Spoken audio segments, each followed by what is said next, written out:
Good afternoon everyone. So, ito yung paraan para ma-access nyo yung Google Docs sa pamamagitan ng mga Android devices ninyo. So, unang-una, bago gawin ito, kailangan nyong i-uninstall yung Google Drive ninyo sa mga Android phones ninyo. And then, kung ikaw naman ay nag-install ng Google Docs, i-uninstall mo din siya. So, kapag nagawa nyo na yun, so, punta tayo ng Google Chrome. So, ayan, search lang natin yung Google Docs. Tapos, para ma-access nyo siya, punta kayo dito sa tatlong tuldok. Pindutin nyo yung desktop site. Ayan.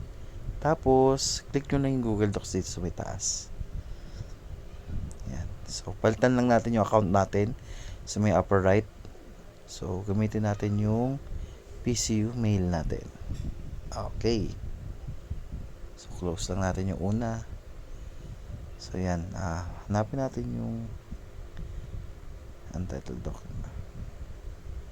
Or pwede rin tayong gumawa ng panibagong document. So, start a new document lang tayo. Yan.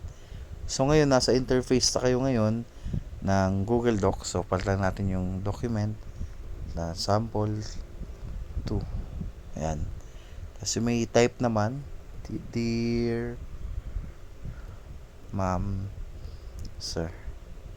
So, ayan na. You may customize na kung anong gusto nyong ilagay dyan. So, katulad lang din ng instructions ko sa paggagawa ng Google Docs or mail merge natin dun sa naunang video. So, in case lang din, so, extensions nyo lang, mail merge, start. So, wait lang natin yung mail merge.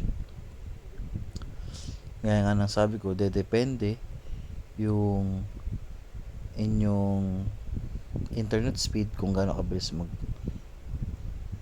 mail merge or mag-open yung mail merge. So, open sheet lang natin.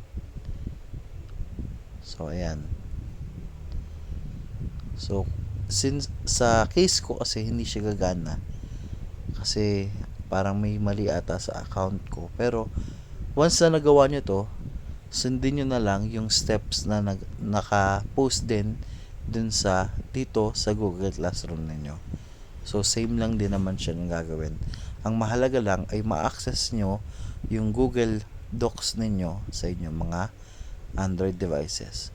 Kung kayo ay may katanungan pa, just ask me or PM me in my messenger. Good afternoon.